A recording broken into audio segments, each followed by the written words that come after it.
Well, today is Sunday, so I thought I'd make some of my ginger oatie biscuits. What you'll need for these biscuits is self-raising flour, oats, margarine or butter, vanilla essence, ginger, ground ginger, golden syrup, and demerara sugar. Now that has a bit of a texture to it. You could use light brown sugar, but it works best with this.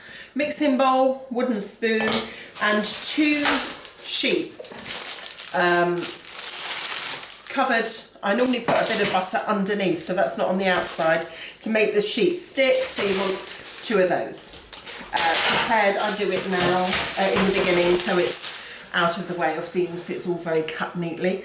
A set of scales, and also you will be needing a little, can you see it? Yep. Non-stick saucepan to heat up some of the ingredients.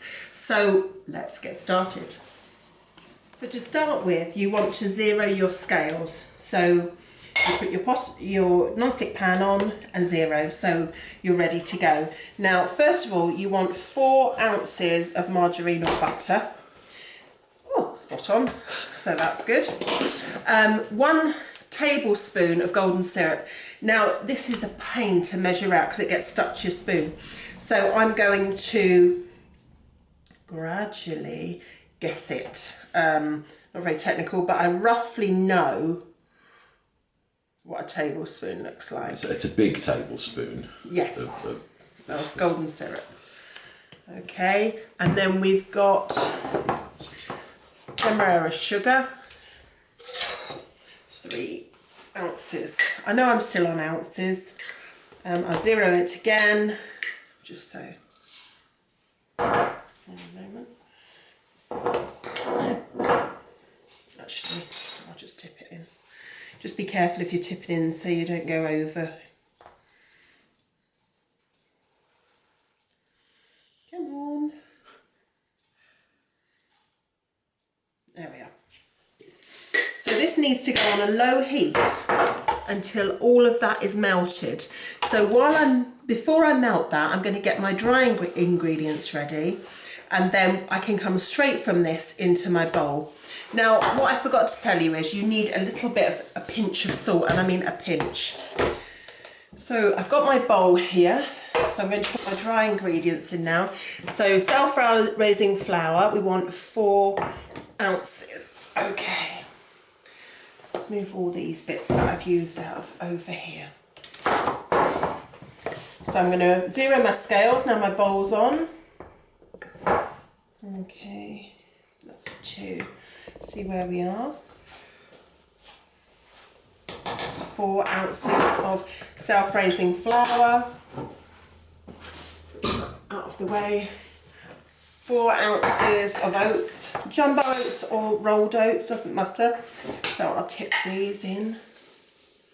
Oats are such a handy thing to have in the house, and they're so cheap. We put them in smoothies, biscuits, flapjacks, or they go into crumbles if we have them, all sorts of things, so that's good.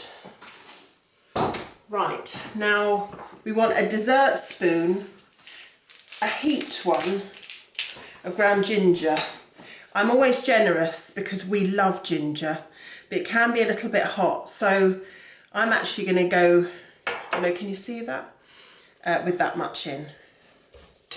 Just mix that in. Now I'm going to put a bit of vanilla extract in here as well, and I would say about a teaspoon. It just gives it a little bit more depth of flavour. Okay, so I'm going to pop that in.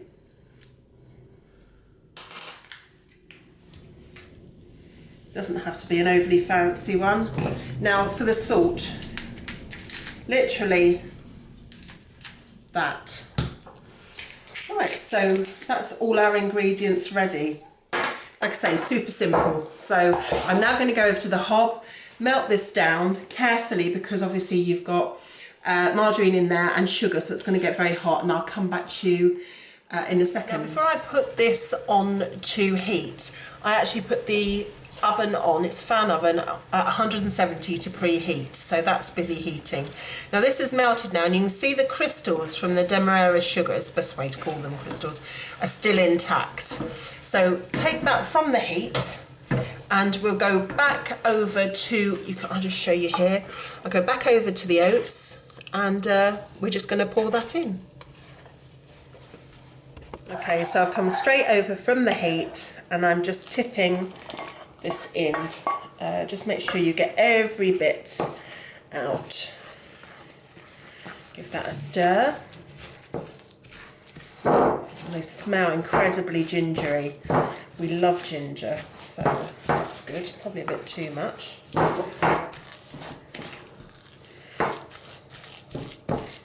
This bowl's a bit of a tricky one to mix in, but I love bowls.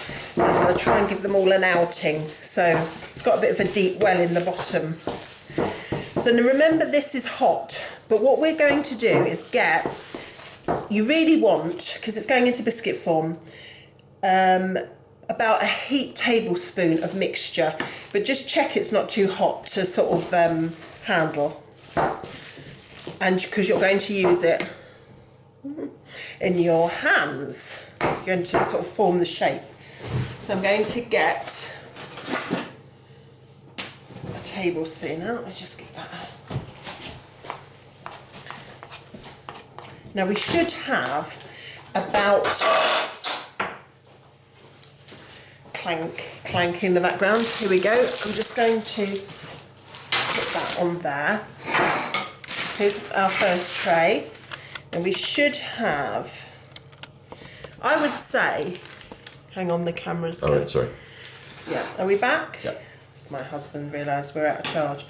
So you want to sort of make a ball and then flatten that. Now you want a bit more room, you want room around the biscuit because it will spread a bit.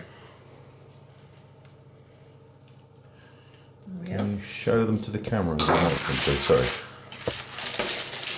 Yeah, very good. We're having an off day today. Some days we do really well. Other days it's like...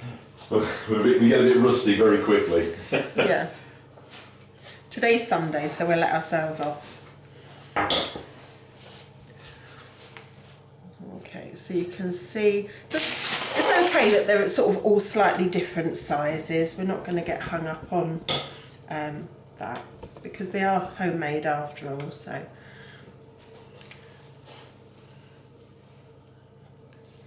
and we're going to keep going till we use up all the mixture. So you can see that's why we need the 2 trays. I'll see how many we end up with. I can't remember. I'm a bit rusty. I haven't made these for a while. So I'll come back to you when I've rolled them all out. So I got 15 out of the mixture.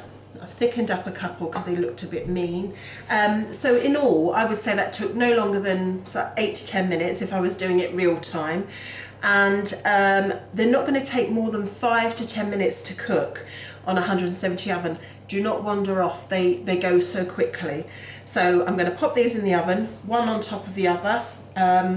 Obviously not on top of the other, one on one shelf, one just below it. And we'll see how long it takes and what they look like when they come out. So these are out of the oven. They took 12 minutes to bake on 170. You want them to be golden brown. I'm going to leave them on this tray now for 10 minutes on a cooling rack, because if you go to move them, they crumble to pieces because they're quite delicate initially. After that, put them on your cooling rack till they're cool, and then you're ready to have them with a nice cup of tea. They take, they're quite crisp, so if you want to keep that crispness, keep them in an airtight container. They won't hang around long, so I'm not going to tell you how many days they keep. And you can see these are, there's a pastry brush, little bristle there. So you can see these have been out a few minutes, so they're starting to form better now. They'll be absolutely delicious. And I've got to say to you, the kitchen smells divine. So I hope you enjoyed our little video about our ginger Oaties. Thank you.